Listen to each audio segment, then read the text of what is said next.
In today's video, we're going to be talking about all things traveling after coronavirus, how to do it, how to stay safe, and how to get the most out of it. Let's go. Okay, welcome back, everybody. My name is Linda Jones. I am the CEO of Crafted Travel Company and the author of Travel Agent Secrets. And today I want to talk to you about everything traveling after coronavirus, because as we know, life is different now that coronavirus has happened, and there are just different things that we need to do when we're going to be traveling either at the tail end of coronavirus, which is where we are now. I'm filming this in May, the end of May 2020. So things are already a little bit different, and I know going into the future it's going to continue to be different. So here are some tips and strategies that you can use to make sure you can travel and still get the most out of it and be safe during all of this post-apocalyptic, it seems like, life after coronavirus. So let's dive in. Okay, tip number one, when you are planning for your travel, I want to, especially if you are closer to when coronavirus is happening and things are just starting to open, I really recommend that you book with reputable places, established cruise lines, established airlines, things like that, big companies, because they will likely have a plan for coronavirus and be able to either have no fees for cancellations if you cancel because of the virus. It also has generous refund policies because of the virus, and they will work with you more when you're going to those established big company brands. It might be a little bit more expensive, but it's worth it in this regard, because if something happens and you need to cancel, you want to go with a company that will for sure give you your money back or not charge you an arm and a leg in order to do what you need to do. And some of the smaller companies, A, a lot of them are going bankrupt right now and going out of business. B, if it's a smaller company, they might not have the ability to give you your money back or to waive fees. They might need the money and not be able to do that. So for right now, the closer you are to coronavirus, try to book with the reputable companies as much as possible. That's tip number one. Tip number two, when you're booking with those reputable companies, try to book direct versus through a third party. Again, this comes down to what the cost is, but if it's close or it happens to be cheaper, I would always book directly with the company rather than through a third party. By this, I mean, say it's a hotel, you're going to go stay at a Hilton hotel, book directly with the Hilton hotel on their website versus a third party booking engine like, for instance, booking.com or places like that.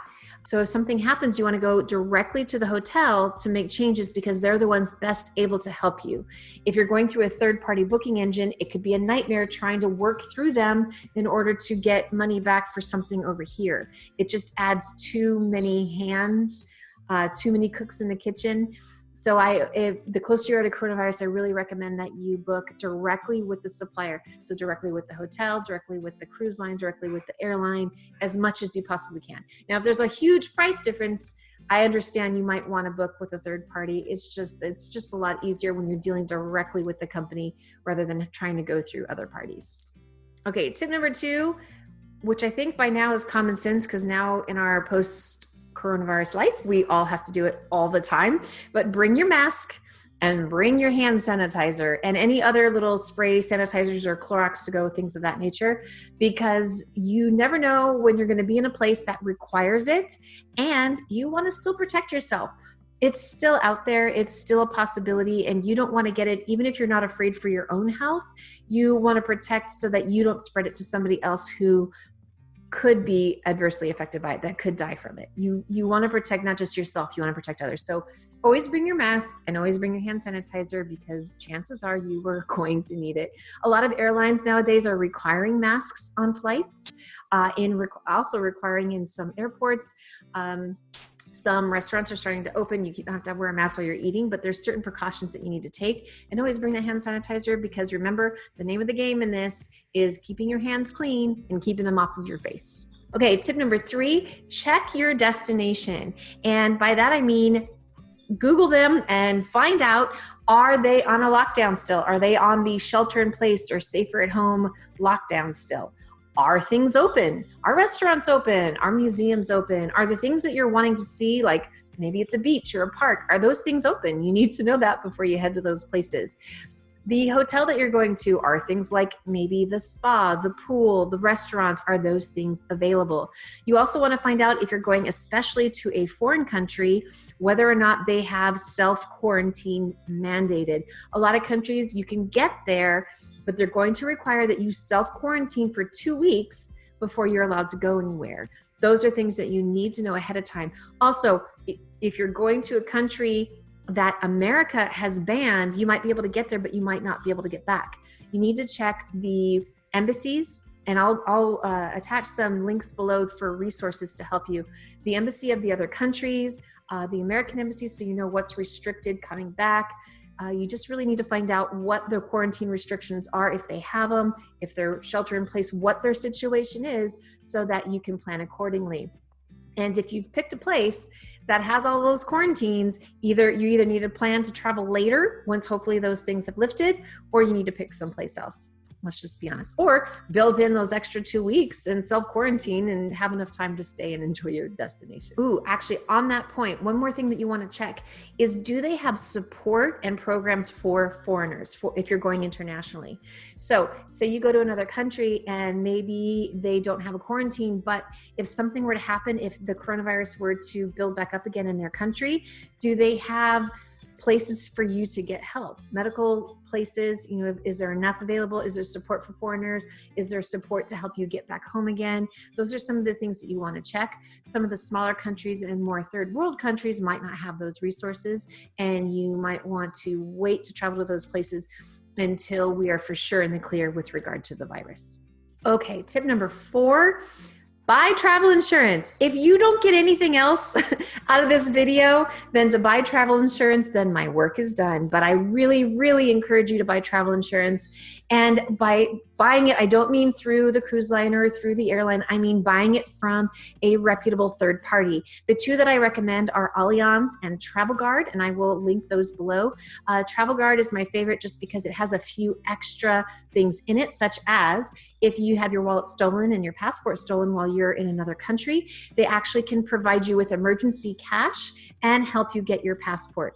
So things like that are important, but the most important reason is medical. If something were to happen, if you were to catch the virus or anything else medical happened, heart attacks, strokes, anything else, you want to be covered medically, because a lot of these other countries, they will not treat you unless you can pay cash up front. And if you don't have that cash, you might be screwed. So you want to have that peace of mind, that safety of having that travel insurance as a backup.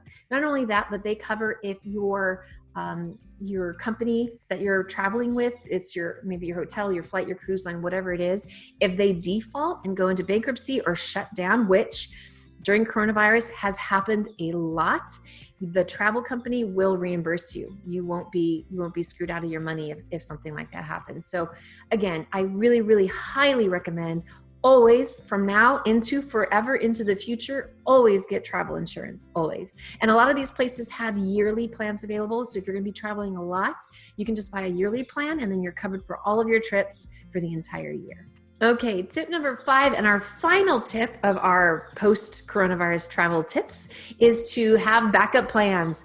As we know, things change in right now during coronavirus. It could literally change day to day. So you might be heading somewhere thinking it's perfectly safe and things are open, and tomorrow they might have a new wave and shut back down again. So I always recommend having some backup plans right now, at least. So if you're going one place and that is no longer available, maybe at least have done some research or thought about it a little bit of alternate vacations. I just talked to somebody who was going to Croatia. They can't go anymore. And so they actually had planned to stay in America instead.